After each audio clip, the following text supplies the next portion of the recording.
بسم اللہ الرحمن الرحیم۔ سامعین و ناظرین مکرم، آج کے اس دور میں ہر بندہ رزق کے لیے پریشان ہے، حالانکہ یہ پریشانی اس کی بنتی نہیں ہے، کیونکہ جس کے ذمے رزق ہے وہ اپنا کام کرنا خوب جانتا ہے۔ اب بندے کو چاہیے کہ وہ اپنا کام صحیح طریقے سے کرنا سیکھ جائے۔ جب بندہ اپنا کام کرے گا تو جس کے ذمے رزق والا کام ہے وہ اس کو خوب جانتا ہے۔ اسی پر آپ کی خدمت میں ایک واقعہ پیش کرنے لگا ہوں کہ ایک آدمی عشاء کی نماز پڑھ کر گھر میں داخل ہوا تو بچے اس کے سو رہے تھے۔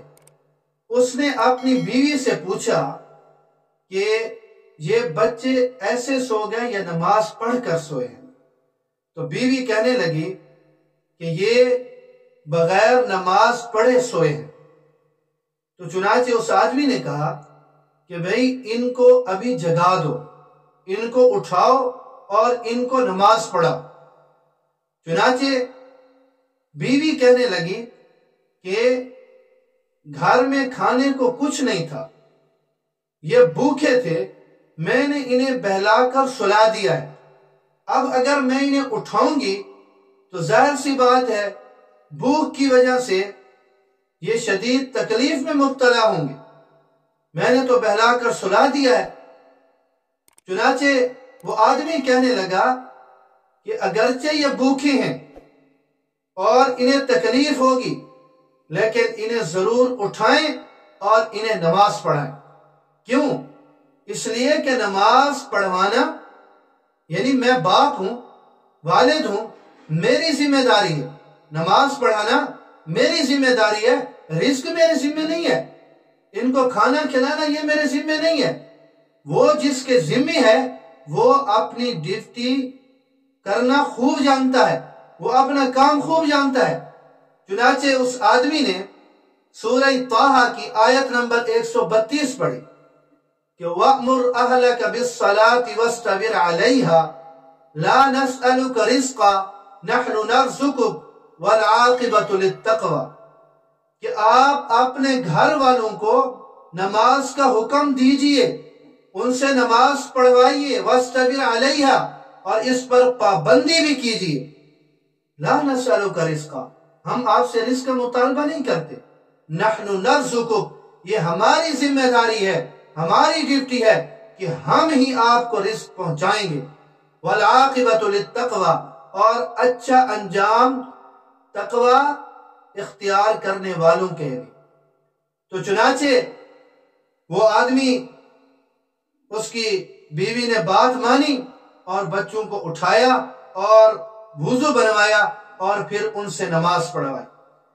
بچوں کی ابھی نماز مکمل نہیں ہوئی تھی کہ ایک آدمی مختلف قسم کی چیزیں ایک دسترخوان میں لے کر، ایک تشت میں لے کر، تھال میں لے کر ان کے دروازے پہ پہنچا، دستک دی۔ تو وہ باپ، ان کا بچوں کا باپ، والد گرامی، وہ تشریف لے آیا تو وہ اس سے پوچھنے لگا کہ یہ کیا ہے؟ تو اس نے کہا کہ یہ میرا ایک مہمان آیا تھا، میں نے اسے بلایا تھا اور اس کے لیے میں نے مختلف قسم کے یہ لذیذ کھانے تیار کیے تھے، اور کھانے سے پہلے ان کا اور میرا آپس میں کوئی بات ہوئی اور اختلاف ہو گیا اور جھگڑا ہو گیا، تو اس نے قسم کھا لی کہ میں آپ کا کھانا نہیں کھاؤں گا۔ چنانچہ وہ مہمان ناراض ہو کر چلا گیا۔ تو میں نے کہا کہ یہ کھانا ضائع نہ ہو، تو میں نے اس کھانے کو اٹھایا اور میں نے کہا کہ اللہ کی قسم میں اس کو وہاں تک لے جاؤں گا جہاں تک میرے قدم نہیں رکیں گے، جہاں میرے قدم رک گئے میں یہ کھانا انہی کو دے دوں گا۔ چنانچہ میں چل پڑا اور آپ کے دروازے تک پہنچا۔ اللہ کی قسم میں نہیں جانتا کہ کون سی چیز ہے جس نے میرے قدموں کو یہاں پہ جام کر دیا اور میرے قدم جو ہے یہاں پر رک گئے۔ تو آپ یہ لے لیجئے کہ میں نے قسم اٹھائی تھی کہ جہاں پہ قدم رک گئے انہی کو دے دوں گا۔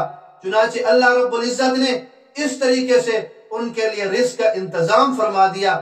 اور باپ نے جب یہ بات سنی نا تو وہیں پر کھڑے ہو کر اس نے دعا کی، رب اجعلنی مقیم الصلاۃ ومن ذریتی ربنا وتقبل دعا۔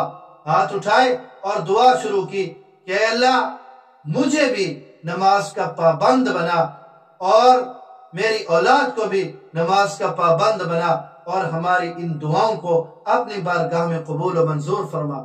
تو نماز پڑھنا یہ ہماری ذمہ داری ہے، ہم اپنی ذمہ داری پوری کریں گے، رب تعالیٰ اپنی ذمہ داری رزق والی پوری کرے گا۔ رزق کے لیے ہم پریشان نہ ہوں، اولاد کو کھانے کے لیے نہیں مل رہا تو اس کے لیے ہم پریشان نہ ہوں، بلکہ اولاد اگر نماز نہیں پڑھ رہی تو ہم اس کے لیے پریشان۔ ہماری پریشانی یہ ہونی چاہیے پھر کیسے رزق دروازے پر چل کر آتا ہے، دہلیز پر کیسے رزق پہنچتا ہے، اس کو ذرا آزما کر دیکھ لیجئے۔ اللہ رب العزت مجھے اور آپ سب کو دین سمجھنے کی اور اس پر عمل کی توفیق نصیب فرمائے، اور نمازوں کی پابندی بھی اللہ رب العزت ہمیں عطا فرمائے۔